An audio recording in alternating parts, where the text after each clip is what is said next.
All right, so I'm going to share, if you haven't already received it, a copy of this listing consultation folder in Google Drive. You'll be able to find it under the Shared with Me section in your Google Drive, which can be found by clicking these 9 dots, going to Drive, and clicking Shared with Me, or you can just type it in here, listing consultation folder. Boom, there you go, right there. Same thing with buyer consultation or buyer appointment folder. All that stuff is right there. I'm just going to go through with you real quick what I do to prepare for a listing consultation in advance so that you know exactly how to best prepare, so that you have all the information that you need leading up to it. Bring the right documents, have everything for the MLS, for example, that you pre-qualify the listing appointment with this document, and that you bring all the right ones with you, the right disclosures, the outline of what to talk about, and some separate documents that you can use to put on the MLS and be a great agent in your market. So first I want to start with the qualifying the listing appointment here. This document is really important. Nearly 100% of the times that I have not called the seller prior to meeting with them, either the day in advance or a couple hours in advance, and going through all of this information, I've not gotten a signed listing agreement. And this is that important. So this document here, you can read it verbatim, word for word, and it tells you exactly what the seller might object to and lets you know how to prepare, and most importantly, if it's worth your time to even go to their home. So go take a look at this one here. It'll tell us what price point they think it should sell at compared to your research, what 1 out of 10 if they think their house is a dump of a house, a 10 in their mind because they raised little Johnny there and he's an honor student. How soon can you bring people through the house? How soon can you sell it? Where do they need to be? How soon do they need to be there? That lets us know, is price the most important thing, or is it the terms of the offer? Having a strong offer that they need to accept that may not be as high, but might be quite a bit stronger than another offer, because sometimes price is not the most top of mind item for somebody. Say it's a divorce or a corporate relocation or something of that manner. Recently run into a lot of older people with health issues moving out of Colorado to lower elevations due to blood conditions. So something to keep in mind. Of course, this one's really important. Do not meet with anybody unless all of the decision makers are there. The last thing you want to do is meet with someone when their spouse is not there and just have them be on a completely separate page, have to do it all over again, etc. So again, this document is really, really quite important for you to go through. It's qualifying the listing appointment,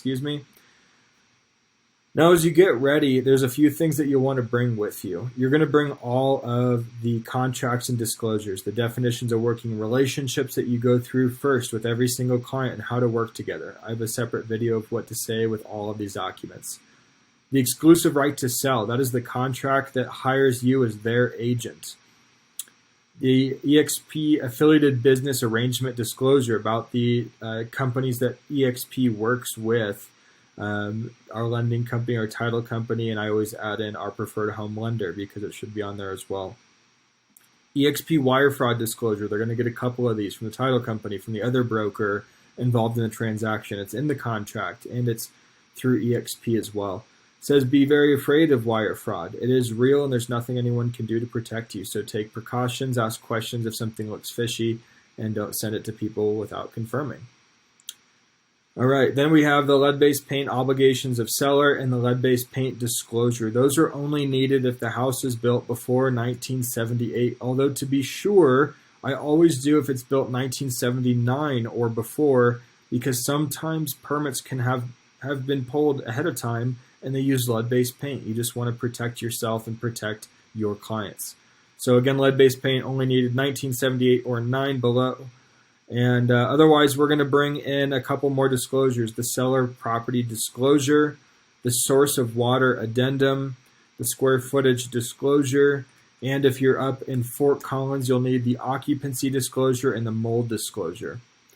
Now, what I will also bring here is the seller's roadmap, and I'll share mine with you, but you should go to expenterprise.com, sign in, scroll to the very bottom, go to the marketing center, and create your own. You can also have the seller staging checklist, which I think is very helpful, and you can send that over. You can fill that out and have that in your folder as well. Next, I have the seller's favorite sheet and the seller 10 plus consultation. The seller 10 plus consultation is what guides me through the listing consultation. It tells me what's next, and it gets us all the answers we need for them to best work with us and for us to best work with them. The seller favorite sheet, this is an important one for a couple of reasons. This helps me go through and write the listing description so that the seller can give us their favorite items about the physical property and about the neighborhood. But equally important, when I go through in their house, you'll see in the listing consultation video I have on YouTube, I do come in and I say, would you mind me taking an unguided tour so that I can look at the house from a buyer's perspective? One that helps me look at it from a buyer's perspective without hearing about their honor students and their dogs and their cats and all of those things that really don't affect our real estate transaction, things that we can talk about later. It helps me take a look more objectively on their property so I can get a better idea without looking past any details that I might be distracted from. Equally, maybe even more so importantly, it saves time. Some people will give you an hour-long tour of their 1,500 square foot home, and we do have to stick to a tight timeline as we are running a business. So this allows me to take a 5 or 10 minute tour, take some photos as long as I have their permission in advance, so I can continue doing research. So I will ask them, Mr. and Mrs. Seller, would you mind filling this out at your kitchen table while I go take a quick 5 to 10 minute tour of your home? All right. So that's one of them. And then I will also bring in, depending on what market I'm in, either the RE Colorado or the IRIS detached or attached listing input form. And that's going to be all the blanks that you're filling in the actual MLS. So you can fill in the types of floors, the square footage, is it a brick house? Is it a ranch or 2-story? Is it cooled by AC or a swamp cooler or a window unit? Does it have forced air or does it have a wall heater unit? What type of items are in there? So I always print that off, bring it with me. It makes it a much quicker experience going through the actual listing appointment and the listing input. Another thing I do is before I go there, I do ask the seller to either bring up their most recent water bill to have with them so we can fill out the source of water disclosure, or I ask them if they know to just tell me the name of the water provider and I can do a quick Google search and get the rest of this information. So that's pretty much all I'm bringing with me, 7 to 10 documents total. And then after I have all these things ready or before, depending on what order you want to do it in, I'm going to bring up their property in the MLS. I'm going to look within 20% of the square footage and find all of the recent comparables in the last 3 months or 6 months if we need more that are comparable to their home. So ideally I want 5 to 7. That's plenty to go through, especially if they're similar enough to the finish and size, bedrooms and bathrooms count, and then we can work our way to a price. So once I have those up, I usually just take the raw information off of the MLS, the single one-pagers, and I will start to highlight all of the important pieces of that MLS sheet. And I'll bring one up here for an example. We'll take a look in our folder. So we've got another screen here. So MLS sheet. There we go. Oops. That one didn't work. Well, let's just use this one that's on my screen from a buyer lead earlier, actually. We'll use this as an example. So here I would print out this sheet just like this, the one-pager. And I'm going to go through and I'm going to highlight. It'll say closed because we're only going to use closed properties. I'll bring the active and pending just for informational purposes, and I will call the realtor at the bottom and ask them, hey, I'm listing a property here in a few weeks. Would you mind sharing when you're closing and at what price you had? Were there any objections about the neighborhood or specific needs buyers had? And just how many showings did you have so I can tell my clients what to expect? So again, I'm going to go through, I'm going to highlight some important things. List price versus sold, highlight, boom. I'm going to highlight the days on market. How many days did it take to get an offer? I'm going to go through and I'm going to highlight the square footage total above ground, because above ground square footage is the most important part of the square footage of the house. It's what appraisers use to value the home most importantly. And quite recently, they have not really cared if there is a basement or if it's finished. We're selling homes with unfinished basements for more than a house with a remodel in a finished basement that was $40,000 or $50,000. So we're using that information. Importantly, we're going to go through and highlight the bedrooms and bathrooms. Going to go through and highlight how much parking there is, what type of parking, is it a garage or off street, the size of the square footage of the lot. If it's pretty close, it's not going to make a price difference, but if it's 0.21 compared to an acre or 2 acres, heck yeah, it's making a difference, right? Quite a bit of extra space. Now we're going to go through and look at the public remarks, because it'll oftentimes tell us things that stand out from the actual data portion of it. All right, well was redrilled in 2012. Does it have brand new flooring throughout the main floor? Does it have brand new high-end appliances? Does it have brand new wood floors, new paint, new water heater, new furnace, new roof? This house was rented out on Airbnb. So there's quite a few things that I would want to highlight in there, and with just using a yellow highlighter, very, very simple. And then once I'm done, I'm going to go through and compare this property to theirs. So comparing this one to the other one, I'm going to go through each item that I highlighted with an up arrow, a down arrow, or a check mark, and say, was this house superior with an up arrow compared to the subject property, or was it inferior with a down arrow, or is it pretty darn close or spot on exactly the same with a check mark? So that way I can rearrange them and I can put them from least comparable to most comparable, where I want the seller to land on price, and I will go through it with them so that they are able to self-discover what the price is. I have not and will not tell a client unless absolutely told that I need to what price they should sell at. That's for them to self-discover. I say, Mr. and Mrs. Seller, my job as a real estate agent that you've hired is to come up with a strategy that is absolutely bomb-proof for you to follow. If you follow it, that is your choice and you can hold me accountable. If you choose not to follow it, you cannot hold me accountable for it. Does that sound fair? All right. So within the part of this strategies, we came through and we looked at pricing. You saw what was similar and what was different to your home. And now it's time to determine where you think that we should list. Because what we're also going to do on each one, before I forget, is write the price on the top of where it listed versus where it sold. Was it $25,000 more? So plus 25,000. Was it plus 14,000? Was it minus 5,000? But it gives us a trend to see where buyers are currently conditioned to offer on these homes. Do we need to price 20,000 below where we want the offer to come in? Because pricing is important. We need to price based on the seller's goals.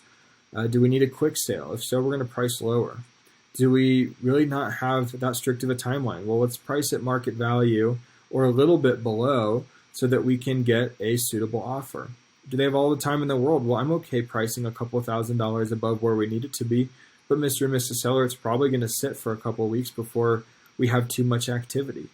And if it does start to sit too long, what do you start to think after 100 days on market? Yeah, what's wrong with it? That's right.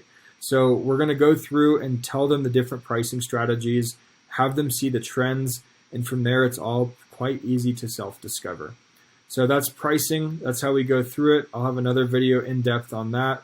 Those are the documents that I bring with me, and I always like to use RPR, NARRPR.com. This is an upcoming listing I have.